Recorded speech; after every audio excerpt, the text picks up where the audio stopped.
अस्सलाम वालेकुम 10th class. उम्मीद करती हूँ आप सब खैरियत से होंगे और ईमान की बेहतरीन हालत में होंगे। अच्छा 10th क्लास, आप लोगों ने अपना पिछला होमवर्क सिर्फ चंद बच्चों ने सबमिट करवाया है, बाकी बच्चे होमवर्क ना तो कर रहे हैं ना ही सबमिट करवा रहे हैं। अगर कर भी रहे हैं तो बेटे फिर मुझे तो नहीं पता चल रहा कि आप लोग होमवर्क कर रहे हैं। तो बेटे अपना होमवर्क जो है ना काइंडली शाम को 3-4 बजे तक आप लोग सबमिट करवा दिया करें। अच्छा जी, और आज का जो हमने टॉपिक पढ़ना है वो है नैंड गेट। पिछले टॉपिक्स में हमने गेट्स को डिस्कस किया था कि गेट्स क्या होते हैं और इनका क्या फंक्शन होता है। आज हम थोड़ी सी मॉडिफाइड फॉर्म पढ़ेंगे गेट्स की। इसमें सबसे पहली मॉडिफाइड फॉर्म है नैंड गेट।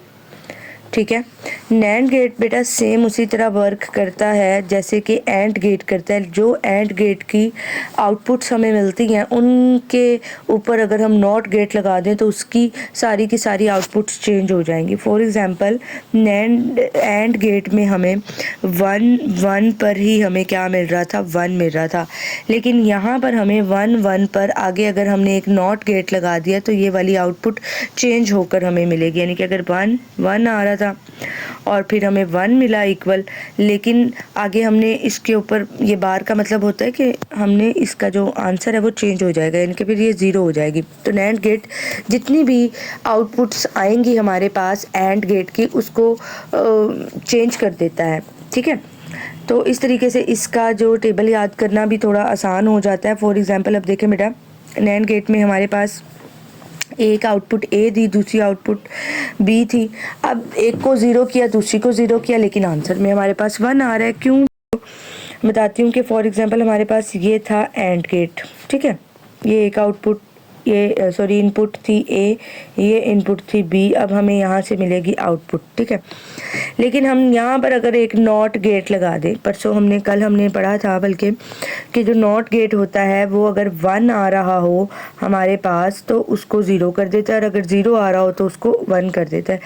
तो यहाँ पर भी अगर ये 1 आ रही है, ए बी और बी भी 1 आ रही है, तो यहाँ पर हमें मिलनी तो 1 चाहिए थी, लेकिन यहाँ पर नॉट गेट लगा होने की वजह से वो हमें आउटपुट क्या करके दे देता है, चेंज 0।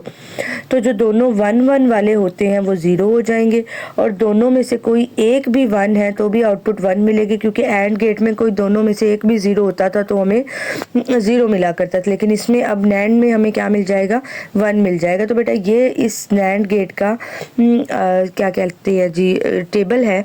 और उसके अलावा जो इसका सैम्बल है वो ये है। ठीक है, ये बेसिकली कह लें इसकी सर्किट डायग्राम है, और फिर उसके बाद जब हम उसके एक एंड के साथ एक नॉट को अटैच कर देंगे तो बाद में जब हमने उसको नैंड बनाना है, नैंड बेसिकली इस तरह से ये सैम्बल रिप्रेजेंट होगा नैंड का, कि उसके एंड के ऊपर एक छोटा सा बबल बना देंगे। और बेटा ये जो बबल है, मैंने अभी बच्चों का कल होमवर्क चेक किया था, उसके अंदर बच्चों ने बबल जो था ना वो इस तरह दूर फासले पर बनाया हुआ था। ये इस तरह रॉन्ग हो जाता है। आपने इस बबल को बिल्कुल इसके साथ अटैच करके फिर ही बनाना है। देखिए इसकी इक्वेशन भी फिर एंड जैसी है, बस इसके ऊपर बार लगाई हुई है। बार का मतलब यह है कि अगर 1 आ रहा है, 1 को बार दे देंगे वो 0 हो जाएगा, अगर 0 आ रहा है इसको बार दे देंगे तो ये क्या हो जाएगा, 1 हो जाएगा। अच्छा जी, अगला हमारा जो सैम्बल है वो है NOR gate. NOR gate same उसी तरह जैसे कि और के साथ हम एक नॉट गेट अटैच कर दें। ठीक है, a प्लस बी है, a प्लस बी का मतलब ये था कि कोई एक भी 1 है तो हमें आंसर में क्या मिलेगा, 1 मिलेगा। एंड में ये था कि कोई भी एक भी 0 है तो हमें आंसर में 0 ही मिलेगा, दोनों का 1 होना जरूरी था। अब ये इसके ऑपोजिट वर्क करेगा, जैसे कि नॉर को हमने पहले उसी तरह सैम्बल बनाया, लास्ट में इसके भी एक बबल लगा दिया और इसकी भी आउटपुट के ऊपर हम बार लेंगे, जो कि आंसर आ रहा होगा उसको इन्वर्स कर देगा। ठीक है, जैसे कि यहाँ पर इसका टेबल बना हुआ है, ए और बी 2 इनपुट्स है, ये हमारे पास आउटपुट है, ए 0 थी, बी 0 थी, आउटपुट में 1 आया, ए 0 थी, बी 1 थी, आउटपुट में 0 आया। यानी कि कोई एक भी अगर हमारे पास 0 है तो आउटपुट इसकी 0 रहेगी।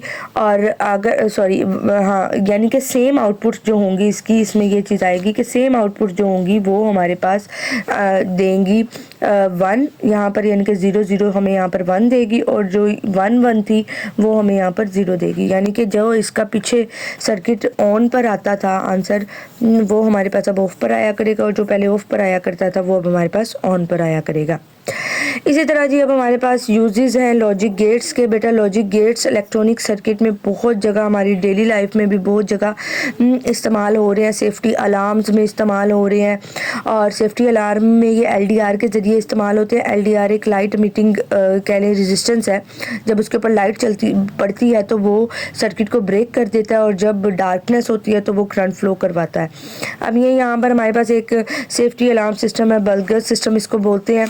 इसके साथ हमने एक LDR अटैच किया हुआ है, एक क्या कहते हैं नैंड गेट के साथ, और नैंड गेट के एक इनपुट दी हुई है डायरेक्ट रेजिस्टेंस, और एक इनपुट हमने LDR से दी हुई है, और ये हमारे पास यहाँ पर अलार्म है। तो जब क्या नाम है इसको दोनों इनपुट्स मिलती रहेंगी, यानी कि ये भी 1 तो अलार्म ऑफ रहेगा, 0 होगा। अब अगर ये हमारे पास जैसे LDR के ऊपर लाइट पड़ेगी तो LDR क्या करेगा, सर्किट को ब्रेक कर देगा। ब्रेक करेगा तो वो इधर 0 देगा। जब वो 0 देगा तो एक 1 होगा, ये एक 0 होगी, तो हमारे पास आंसर में 1 आएगा। जब यहाँ 1 होगा तो हमारा अलार्म बजना स्टार्ट हो जाएगा। अब वो अलार्म कोई भी हो सकता है, यानी कि फॉर एग्जांपल फायर अलार्म भी हो सकते हैं, और जी दूसरे अलार्म भी हो सकते हैं जो हमने पानी की टैंकियों में लगाए होते हैं। पानी का लेवल जब एक हद से नीचे जाता है तो उसके बाद फिर हमारे पास क्या नाम है ऑटोमेटिकली मोटर चलना स्टार्ट हो जाती है।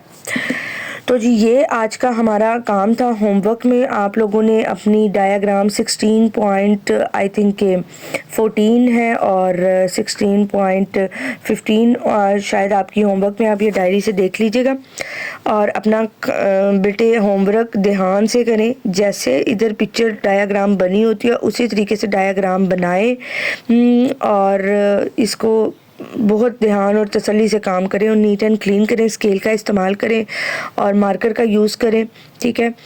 और साथ साथ अपने पेपर्स की भी तैयारी करें। अल्लाह ताला आप सबका हामी और नासिर हो। अपना ख्याल रखें। फ़ी अमान अल्लाह।